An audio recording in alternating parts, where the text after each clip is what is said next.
Greenwich, and we've got this session set up really because both myself and Councillor Danny Thorpe and our Student Union President Bilal Ijaz thought it would be really great to talk to you about actually some of the things that we've been doing during this really rather extraordinary time for everyone, and to give you an opportunity to ask us questions. So I'm going to get them to introduce themselves. But before I do, it might just be worth saying a few housekeeping things. The session will go on for a maximum of an hour, and we're happy to take any questions that you've got. So please do feed them through. And once we finish saying a few things ourselves, then there'll be plenty of opportunity for us to actually answer your questions. And we are really keen to hear them. And before we start, though, I just want to say to all those students who are listening in, a massive thank you from me. You know, there's been so much bad press about students at the moment, and yet what I've seen is a group of really responsible students who have done everything that we've asked of you. You've gone to be tested, you've self-isolated when you've needed to, you've been responsible when you've gone into class. So I just think we really owe it to you to say a massive thank you. You make us proud to be in Greenwich, and we really are grateful for that. But before I carry on talking, I am going to pass over, and can I introduce you to Councillor Danny Thorpe? Danny, would you like to? Great, thanks very much, Jane, and thank you everyone for joining. My name is Councillor Danny Thorpe, as Jane said, and I'm the leader of the council here in Greenwich. I've lived in Greenwich my whole life, so it's a great pleasure for me, a privilege to be in charge of the borough that I grew up in and went to school in. And I want to say particularly to those of you who've travelled far and wide to come to Greenwich, number one, we're delighted to have you. Bear with us in this crazy time, because trust me, on the other side of Christmas, we've got plenty of great things that you're going to be able to enjoy. And Greenwich, in a London context, is an absolutely unique place. And also know that actually I've been down in the town centre in Greenwich. I live in Elton myself, so I've seen people in and about around Avery Hill, socially distancing, wearing masks, being responsible. So a massive thank you to that, because the University of Greenwich is very much at the heart of our borough and has been for many years. And actually what you do and the way that you behave and the way that you represent the university has massive implications for not just that brand, but you are part of our community here. As Jane said, there's a lot on the national media about what's going on in other universities, and I guess lucky that you all came to Greenwich is what I can say in relation to that. And we are doing our absolute best to keep all of you as safe as possible. It's very clear, I think, that we are in a space where infection is rising. And I get all the figures daily, not just for what's happening here in Greenwich.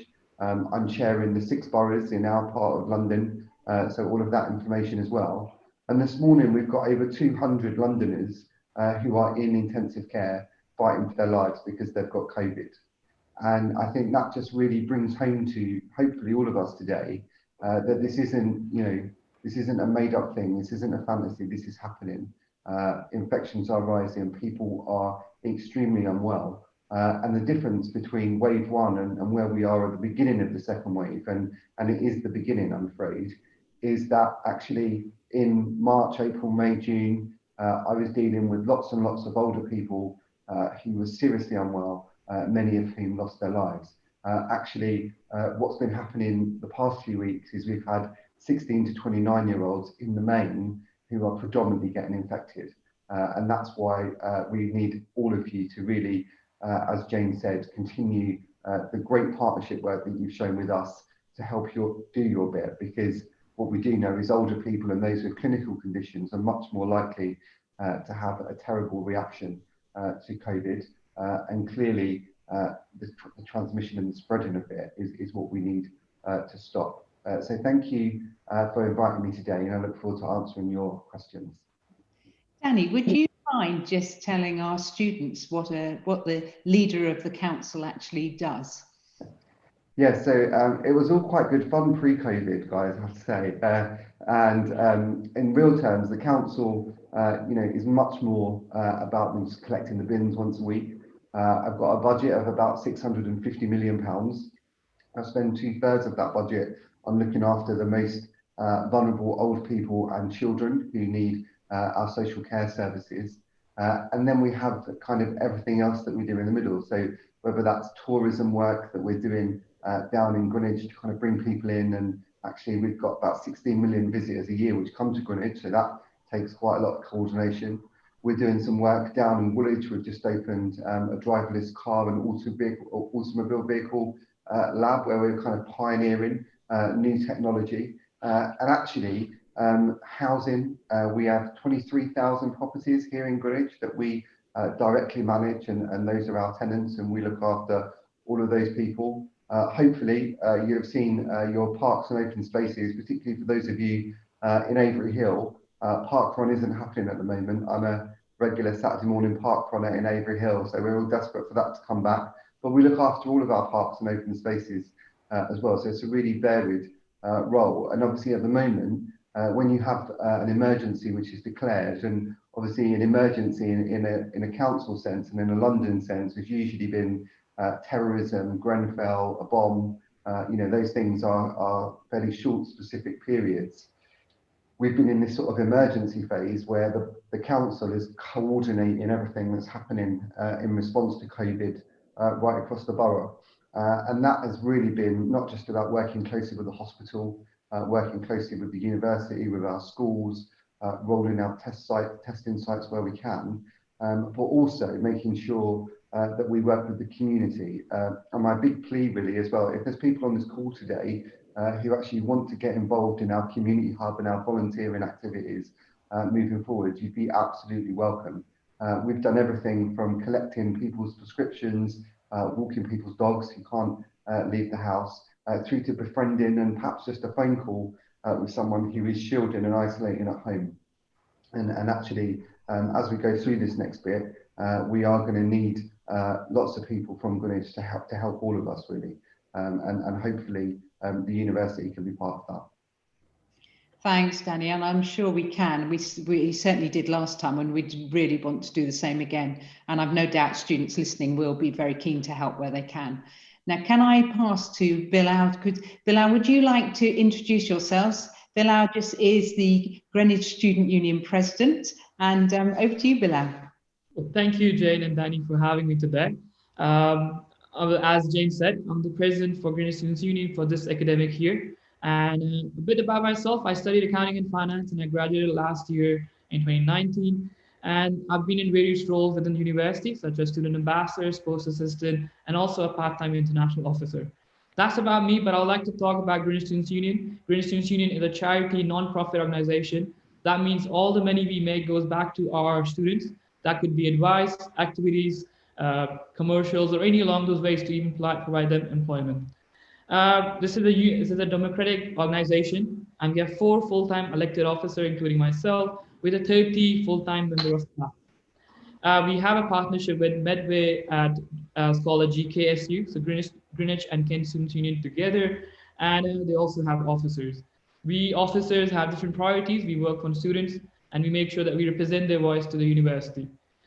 This year, I will be working on Global Greenwich, whereas Mayo, my colleague, she will be working on Black History Month and Liberation, whereas Zoe, one of the officers, she will be working on mental health, and Neil will be working on sustainability and carbon neutral goals for 2030.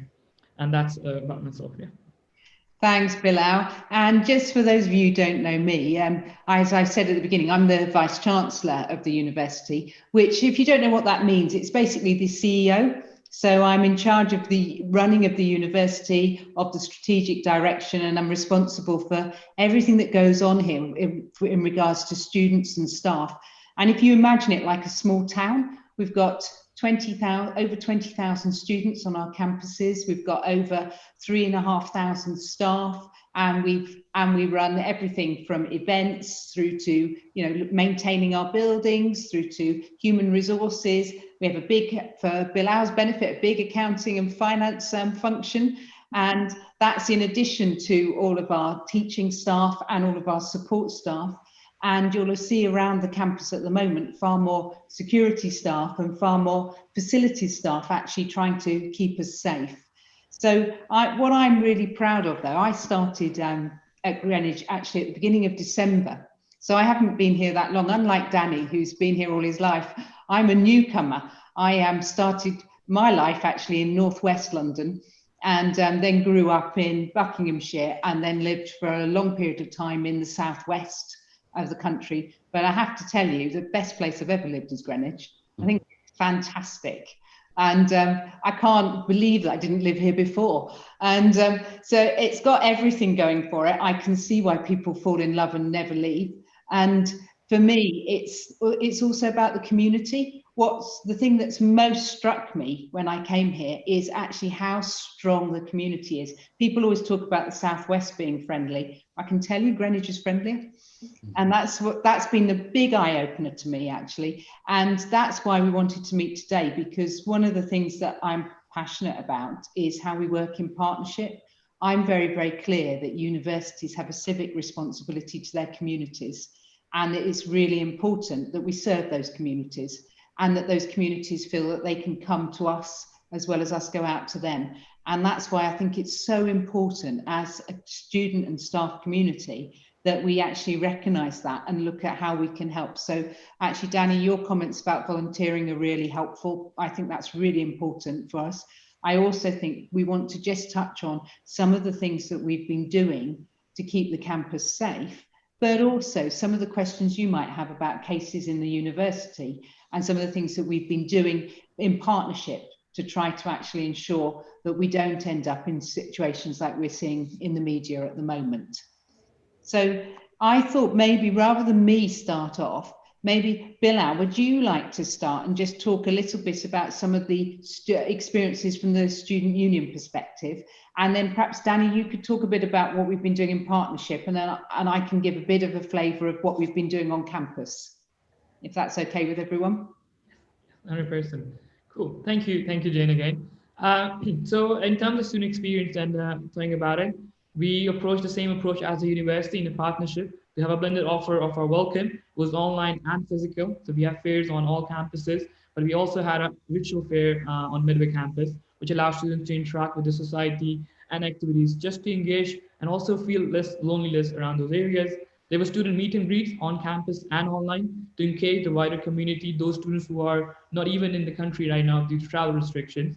And we have two commercials, so Willow Shop and Lower Deck. Willow Shop is based in Avery Hill, in our Avery Hill campus, to provide orders for our students, and it is doing click and collect service, whereas Lower Deck has a table service and web orders, and all of the people on that commercial area will have to wear a mask while moving around those areas.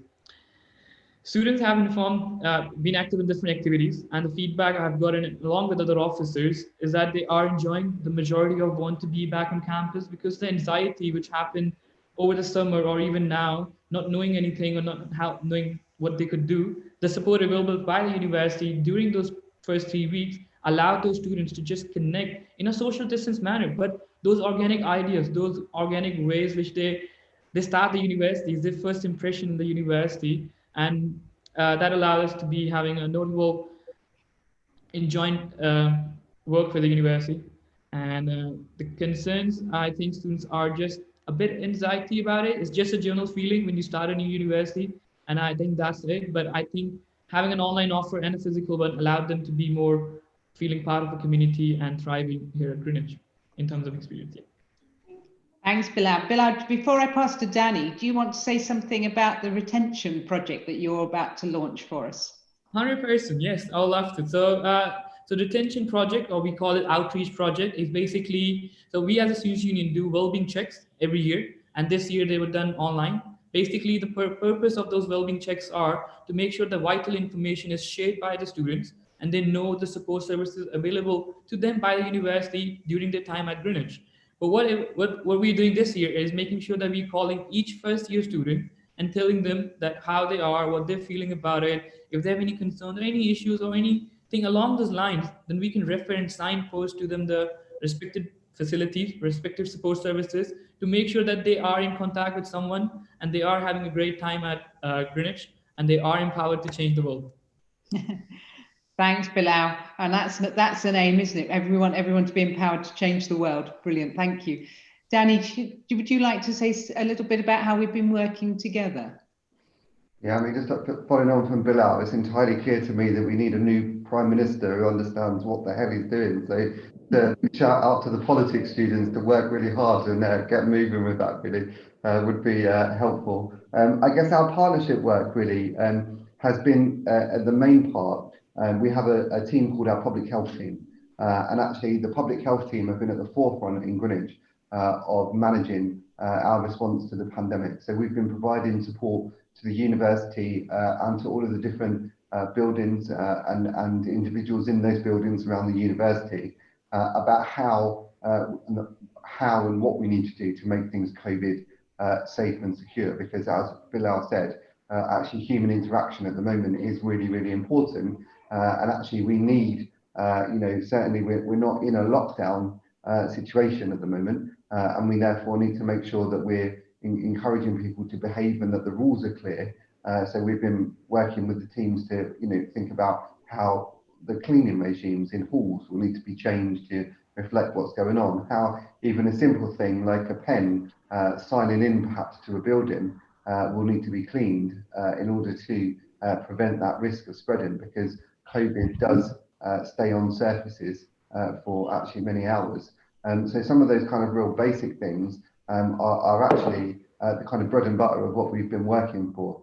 Now, we do know that we have had some students who have contracted COVID, and you may hear that when people speak about an outbreak is a big, I always think it's a big scary word in a pandemic, because it kind of lends itself to different connotations of thousands of people perhaps kind of being really unwell. Actually, how we define an outbreak is one or more cases that are linked.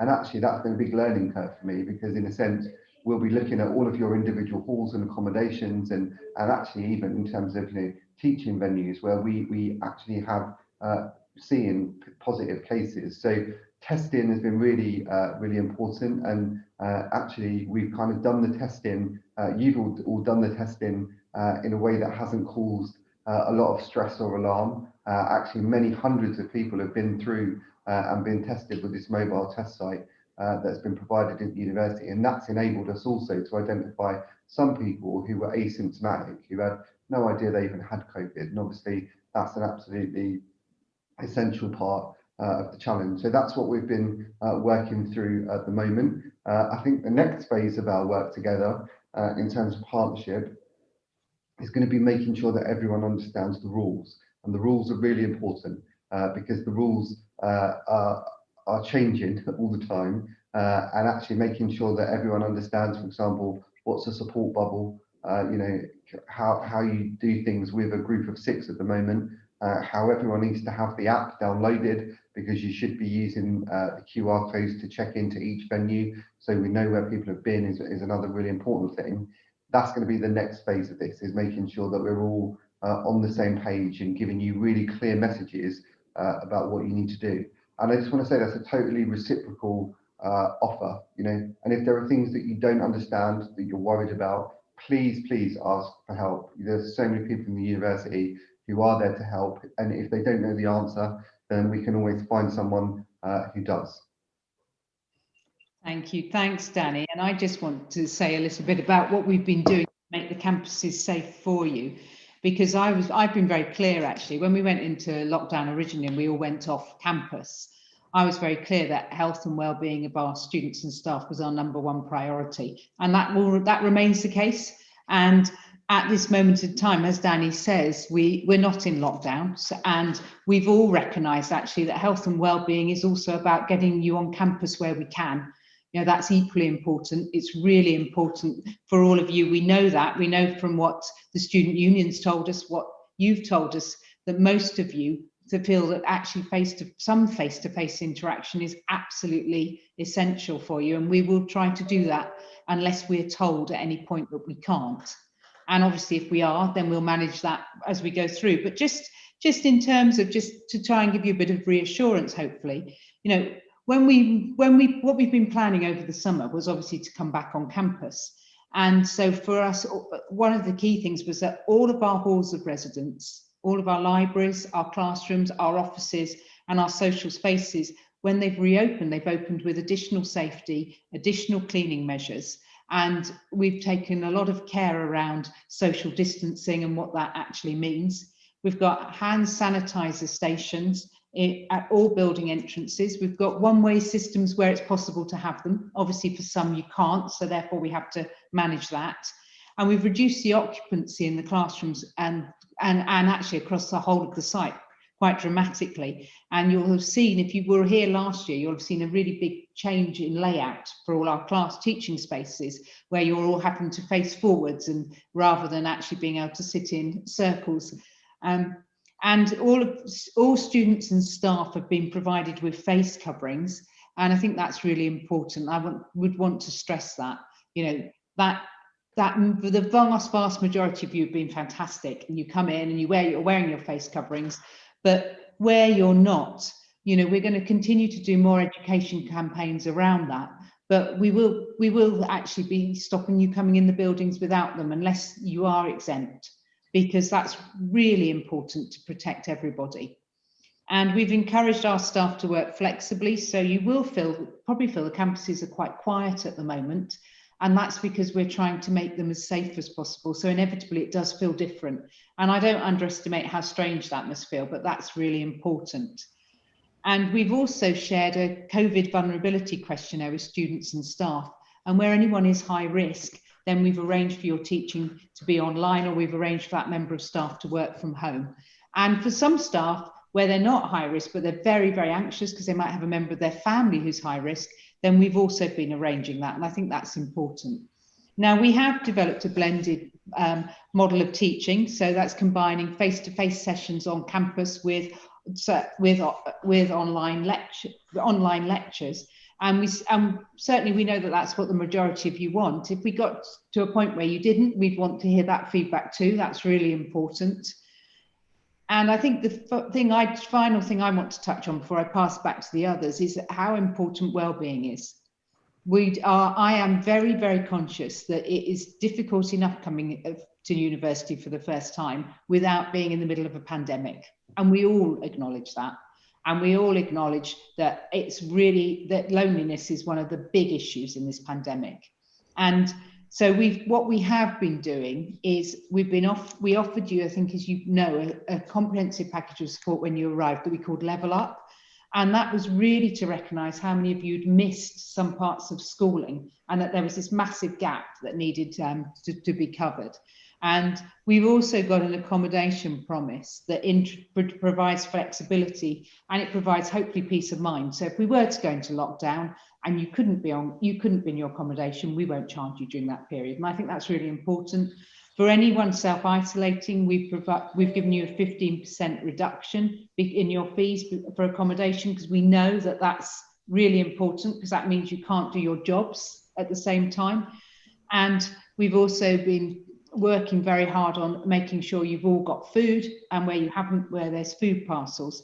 And we do have a financial support package that's worth up to £4,000 and supports all students, home and international students, in financial hardship. If you are a student in financial hardship, please tell us. We really do want to make sure you're okay. And my biggest concern always is that people don't tell us. So do that. That's really important.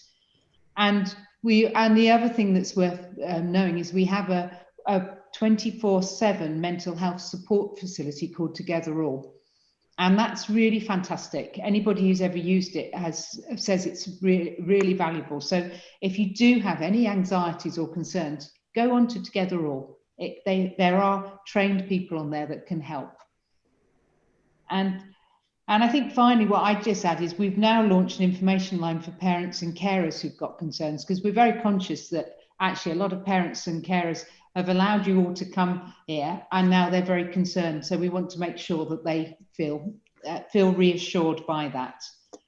Now, I'm going to say a bit later about some of our expectations around behaviour, but I'm going to pass to Danny first, because I think, Danny, you were going to tell them about the flu campaign that you've been leading.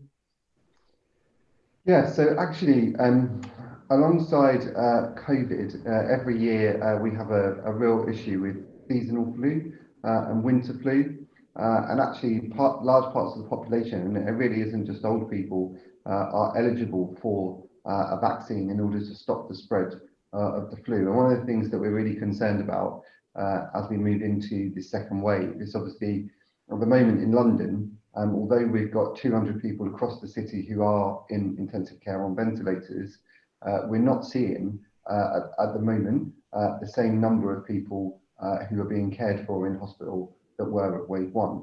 So I can tell you that actually today in our Greenwich and Lewisham hospital, so we've got a hospital in Lewisham and one in Woolwich, where that covers the whole borough and indeed Lewisham as well. We've only got 13 patients who are in the hospital who have COVID positive. So hopefully that's reassuring for some people. And I guess, you know, what the whole point about the flu campaign is saying is we don't have a vaccine yet for COVID. And let's hope that the wonders of science and all these incredible scientists that, you know, are fighting hard 24 hours a day are going to make that breakthrough and get one. But we do have a vaccine for flu. And actually anyone who is eligible should absolutely be having that. But also those people who may not have had a flu vaccine before, it would be really helpful to get one because the last thing that we do need is a load of people turning up into the hospital with flu and adding extra pressure onto the NHS. So please do consider that. And I would just to add to that, we're providing free flu jab vouchers for all our staff and for all student ambassadors working with us in recognition of that, because I think we all recognise how important that is. Bilal, did you want to say anything about the support around Avery Hill or Medway and add anything to what we've been providing? Yeah, absolutely. I think I'll talk about Avery Hill because I lived there for 2 years as a student, and that place is quite close to my heart because it's a community feeling. You know, when you are on that campus, you feel a support. So on that campus, at this point, we have a shop which is operating to click and collect to give parcels or food to our students living on that campus, and also making sure there are online activities, physical activities. We get an open air cinema in a social distance manner in different spaces so that students are allowed to even engage, but also allowed to see that what is the university like and how they're going to learn this new culture. And then also within the university, we have connected. So we provided them, those students who were in quarantine in the beginning, when they arrived as an international student, they were provided by the food and all the blankets or, you know, the necessities you need because you're a new student, you don't know about it. And along that, there's a call with an RA. So we have RAs, residential assistants, who are on those campuses, who are the point of call for the residents for any kind of issues they have, well-being or anything along those lines, and they can signpost them to go forward about it. And that's a bit about Avery Hill I would like to share. It's a sports campus, so we have pitches and sports facilities there, and educational sports are now allowed by the government, and that will be a different sport package going to those students to make sure that they're safe and they also are healthy. Fitness is an important thing. Thanks, Bilal, and I think that's really important. I spoke to an expert on loneliness yesterday, and her advice to me was to encourage the student union to run as many activities as they possibly could, particularly outdoor activities. So I think that's great that we're still able to do those. So thank you. And I think that before we open up for questions, I do want to also say, obviously, I'm absolutely delighted with how responsible everyone's been. You know, when we've set the mobile testing unit up, you know, you've all actually come on. We have had over 1,000 tests that we did this now. And the good news is, whilst they have detected some asymptomatic students, it's not vast numbers. So what I would say to you is, at the moment, we've got 18. We do expect it to go up slightly. It's likely to be up slightly by the beginning of next week, but it's not. We're not getting numbers coming in large numbers as you're hearing elsewhere, and that's because so many of you just, you know, had the letter saying you need to come to the mobile testing unit, and you did it. And when we asked you to self-isolate, you did that.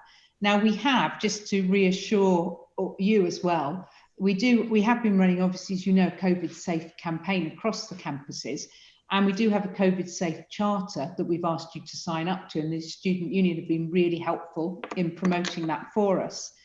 And as well as alongside that, we do have a behavioural procedure where we've got clear sanctions for those who don't feel they can be, because I suppose I would just say, you know, I feel quite strongly about that. We're part of a community, and it's about us all learning to live responsibly in that community. So we've only had one incident where we've had to fine students so far and discipline, and I hope that continues. And And I have to say, I'm very proud that that has been the only one.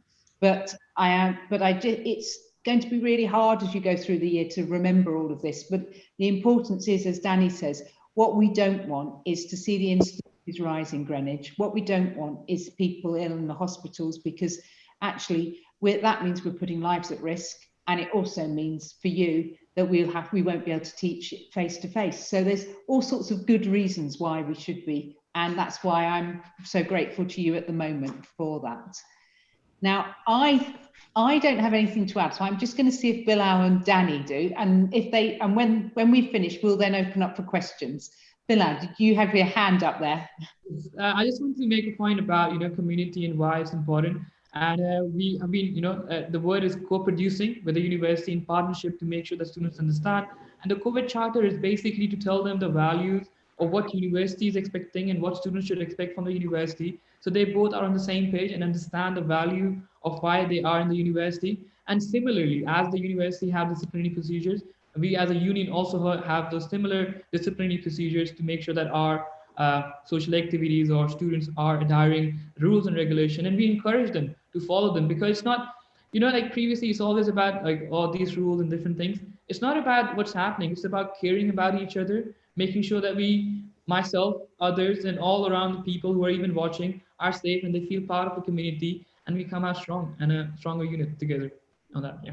Thanks, Bilal. Danny, did you want to add anything? No, I think I'm covered. Thank you. Okay.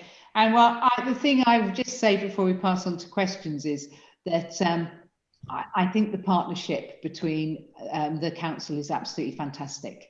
And I'm really grateful to Danny, and I'm really grateful to the health protection team. I genuinely believe without them, we wouldn't be in as good a place as we are. And they have been unbelievably responsive. And so what I would say to all the students is, you've got a great council supporting us, and we've got a great student union supporting us. And that is really powerful. So thank you to both of you. And now, Kelly, I think you're going to give us some questions. Thanks, Jane. Yes, we've had one that's come in, which I guess is for you and Bilal, but I'm sure Danny might want to come in too, is what happens when a student has to self-isolate? I know we've got some support measures in place, but it might be good to share what those are.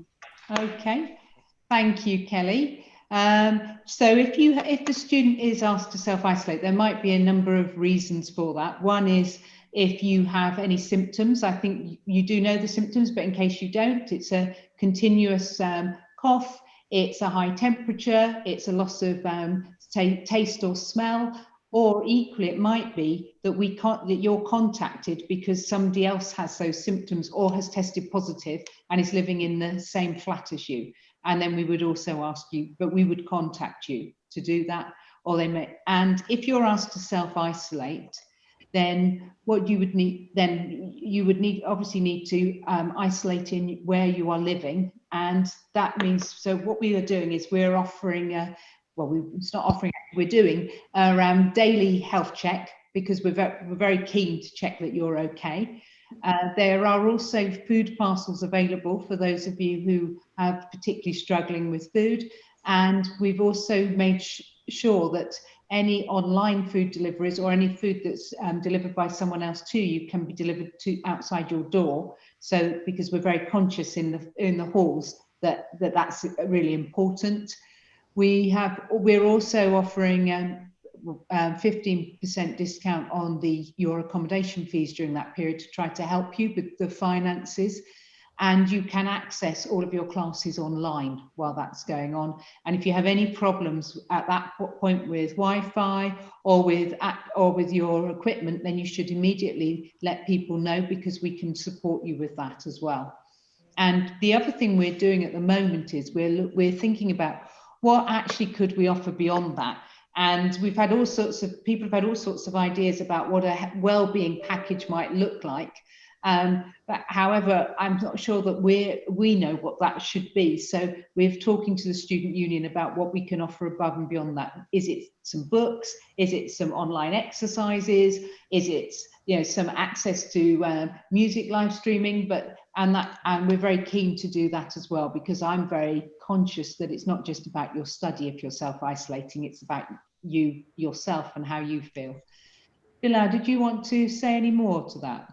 100%. I think I would just like to comment here is that I have networks around up and down the country with different students' unions, and looking the approach our university have taken, I'm quite proud about it.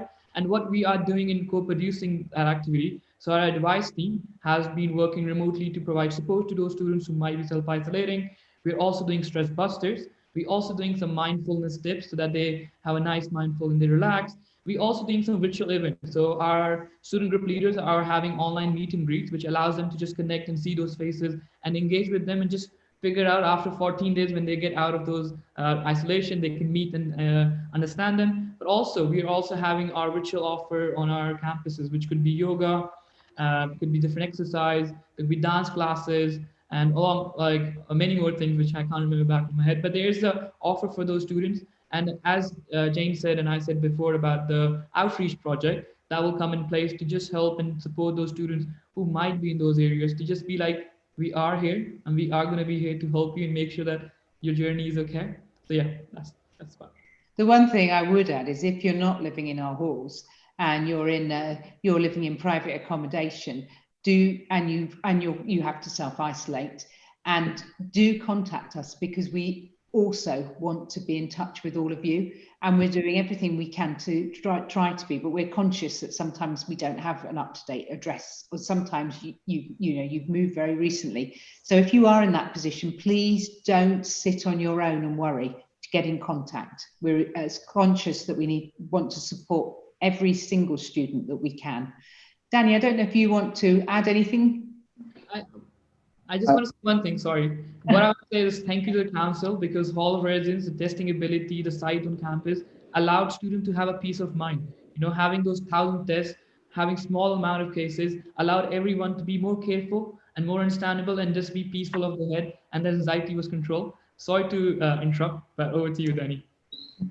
No, thank you. And as Jane said, the absolutely important thing is to let people know when you don't feel well or you have a problem, because it's only through testing and tracing this virus that we're ever going to be able to deal with it. So that communication is essential. And face masks as well. I just seen a tweet come in, I think from the Chief Executive of the Students' Union, John, who's been showing off his face mask. I've got my Kamala Harris face mask ready to go, and see Bilal's got his there as well. So hopefully, and Jane's got hers. Jane, you're so on brand. But actually, let's all really make sure that we are emphasising the messages about what we need to do. And social media, I was going to say, so just in terms of keeping in contact, I'm always on Twitter, so I'm sort of available. The council's on Twitter, so if you are concerned about things, and particularly your families are as well, then please do let them know what we're doing to keep everyone safe. Thanks, Danny. Kelly, next question. Thanks, Jane. So we've got a question that came in from Zara on social media earlier, and I know this is one that's been in the news nationally quite a bit. Is it possible for the fees to be lower or stay the same for next year due to COVID-19? Okay, I'll answer that. At this moment in time, the fees are the same, and there aren't plans to reduce them. And if you think about about the actual teaching offering, we're offering all of our students their full teaching, and some of that is in different formats from previously, and the actual time and effort for people to produce that is actually considerably more than it was before. So there's been a lot of additionality to that, and so there isn't an intention at this moment in time. If the government was to change their view on that, then we would look at it, but at this moment in time, that's where we are. I don't know, Bilal, if you want to say anything, or if you'd like to leave that one just for me. I mean, I think you explained it pretty well, and I think it makes more sense. And I think it's just not about Greenwich. You know, there are about 160 universities in the UK, and whatever the government guidelines and things will come in place, then I think 100% Greenwich will be absolutely listening. They're always best. Thanks, Bilal. I'm assuming, Danny, you're happy for me to tackle that one. Yeah. Okay, Kelly, over to you. Just one further one we've had, Jane. someone called Business, might not be their real name, has asked, is the application process much harder for students coming from overseas, for example, Norway, which I guess is in relation to COVID, but potentially possibly Brexit issues as well? Okay. Yeah, I mean, if we take it in relation to both, that might be helpful. In relation to anybody who's applying right now, it's been very much the same process. And the main thing has been where we've had countries where there's been delays in visas, which wouldn't have applied to Norway. However, post-Brexit, everybody will need to apply for visas. But what I would certainly urge anybody who's doing that to do is to get in touch with our international office, because they can talk you through and work you through the process, because we're very conscious that it will feel very different. So, but in terms of actually the application process itself, no, it won't be more difficult. It will be the only thing that will change is the requirement to get a visa. Bilal, do you want to add? Because Bilal was our international office expert last year, weren't you, Bilal? So you should be able to help us with that. 100%. I think the question is around the new immigration system and when that comes in place. But the university is having workshops every month, the EU settlement scheme and application along those ways. So again, as you know, Jane said about to get in contact with our international student advice, and they're friendly staff who will be able to help you and guide you. And it's a quick process. You can also go on our Instagram channel for the international office that will tell you more about the EU settlement scheme, and that will be able to help you that how you're going to start your journey here at Greenwich in those new ways. Thanks, Bilal. Kelly, is there anything else? No, nothing further's come in. Thanks, Jane. Okay, thank you. I think then we probably should wrap up. And what I would say is if any student listening has any questions or wants to know more, our portal has a huge wealth of information. And I would strongly advise you to get in touch with us through that. Or equally, I'm going to now say to Bilal, because Bilal, you want to say how students can contact Student Union? Absolutely, 100%. You guys can message us on our Instagram, on our Facebooks, and then also the central comms thing, which is Greenwich Students Union Instagram and Facebook account. You can also get in contact with our advice to just get in contact with any information or any questions you have. But we will be more than happy to help you and guide you anything you have, because we are in line with working with the university, and that is the proud thing that we can help you in whatever and signpost you if you need any help and anything along those lines. Thank you. And Danny, I'm sure there's lots of ways they can contact the council as well, aren't there? Yeah, that absolutely is. So we have our own social media channels as well as the official ones. So I'm at Daniel Thorpe, so you can always get me on Twitter if you've got any questions. And we've got Insta and all those sorts of things. So do get in contact that way. Can I just say again, just thanks so much for joining. You know, this has not been an easy time for anyone, and certainly it's going to be a difficult few months, I think. But I really feel, you know, proud when we watch the news that, I mean, absolutely horrendous scenes in other parts of the country, which would really worry anyone who's making that first year into university or returning, coming into work. And I just want to say a massive thank you to Jane, to Bilal, to the whole team, because together this is what we have achieved so far. And as long as we keep working in partnership like this and recognise that fundamentally we're all part of a Greenwich family, we all need to look after each other, then that will make sure, but that will mean, I think, that, you know, we are in a much better place. You know, the virus at the moment, I mean, as Jane has said, really, we don't want to panic anyone either. So actually, it's really important that you understand the low numbers that we're seeing, but we take the precautions to keep those numbers low. The figure that we're all looking at, and it's not just, it's one of a number of indicators, is that per 100,000 figure. Now the figure for Greenwich this morning is 47.3 per 100,000.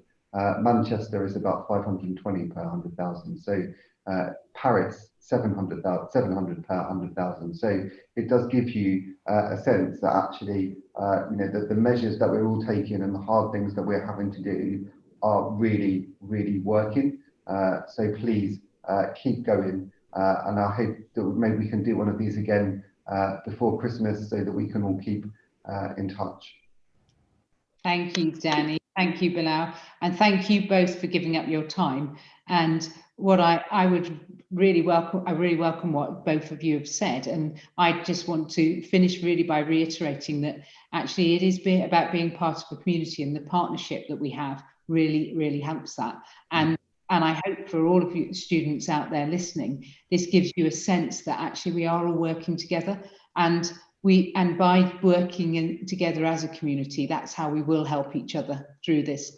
And again, I just reiterate to finish that if there's any student listening who is concerned or has any questions, please don't wait to ask. Just come and find out. Use the portal, use the student union channels, speak to the people in the residences.